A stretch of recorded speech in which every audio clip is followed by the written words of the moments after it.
A Bíblia menciona isso de forma direta em livro de Números 12, versículo 1. Miriam e Arão falaram contra Moisés por causa da mulher cuxita que ele havia tomado por esposa. A expressão mulher cuxita se refere a alguém da região de Cuxi, que geralmente é associada à Etiópia ou África ao sul do Egito. Ou seja, a Bíblia indica que Moisés se casou com uma mulher estrangeira, possivelmente africana. Essa história começa com o preconceito de Miriam.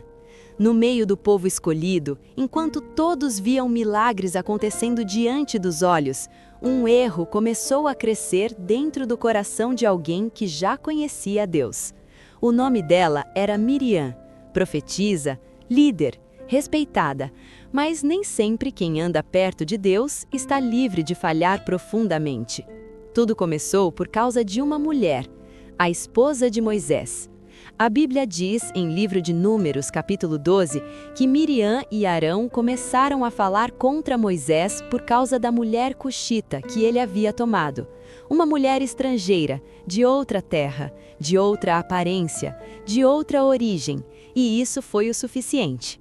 O que começou como um comentário virou crítica. O que parecia opinião se revelou preconceito. Mas o problema não era só a cor da pele, era o que isso despertou dentro deles. Eles disseram: por acaso Deus fala somente por Moisés? Não fala também por nós? Percebe? O preconceito abriu espaço para algo ainda mais profundo: inveja, orgulho, rebeldia. Eles não estavam apenas criticando a mulher, estavam questionando a autoridade que Deus havia dado a Moisés. E Deus ouviu. Sim, Deus sempre ouve, mesmo quando ninguém mais escuta, mesmo quando as palavras são sussurradas. A Bíblia diz que Deus desceu, não em silêncio, não indiferente. Ele chamou os três, Moisés, Arão e Miriam, até a tenda. E ali o céu respondeu aquilo que estava escondido no coração deles. Deus disse: se há profeta entre vocês, eu me revelo a ele em visões, mas com o meu servo Moisés é diferente. Com ele eu falo face a face.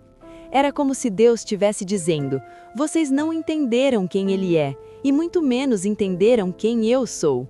E então veio a pergunta que ecoa até hoje: por que vocês não tiveram temor de falar contra o meu servo? Silêncio. Não havia mais argumentos, não havia mais justificativas, só restava a verdade. E quando a presença de Deus se retirou, a consequência ficou. O corpo de Miriam começou a mudar. A pele, antes normal, agora estava branca como a neve. Era lepra, uma doença temida, visível, dolorosa.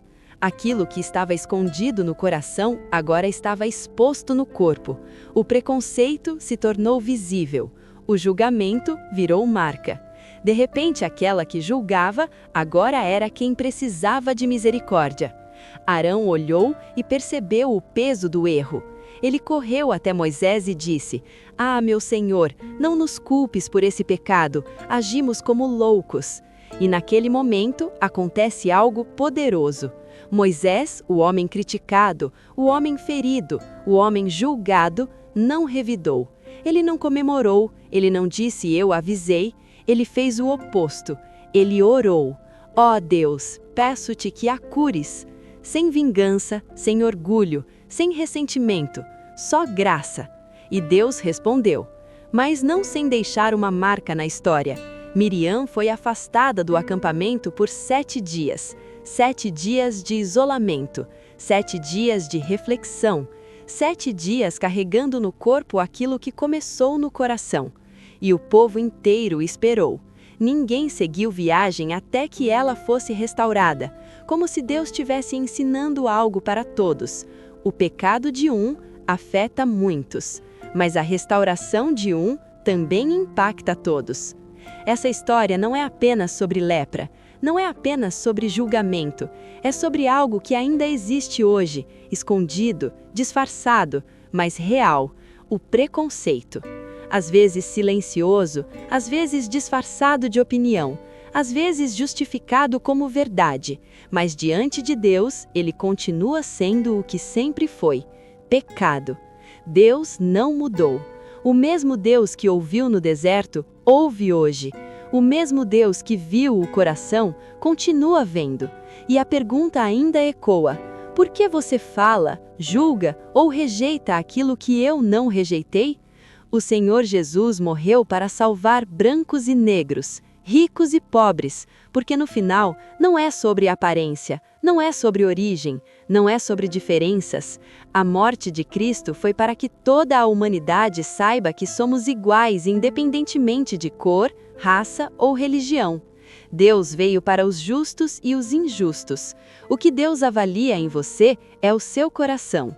Jesus não veio para fazer distinção e nem acepção de pessoas.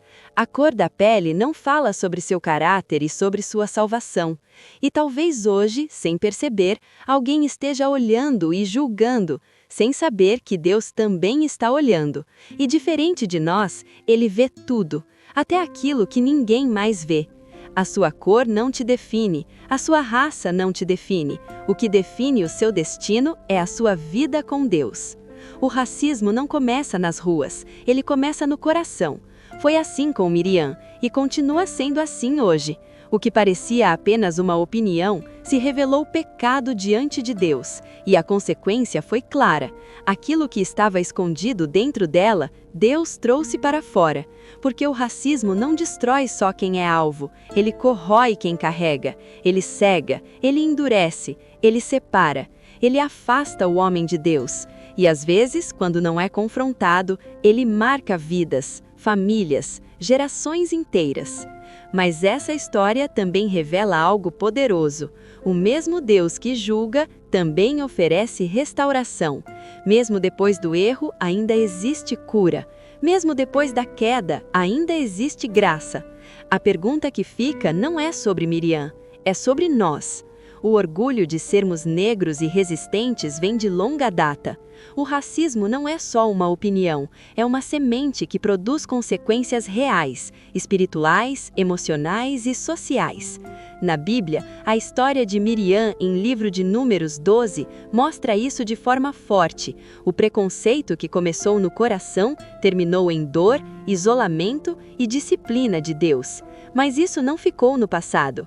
O que temos guardado no coração? O que temos alimentado em silêncio? Porque diante de Deus, não importa o que mostramos por fora, Ele vê o que ninguém vê. E no final, não será sobre cor, origem ou aparência, será sobre o coração que escolhermos ter.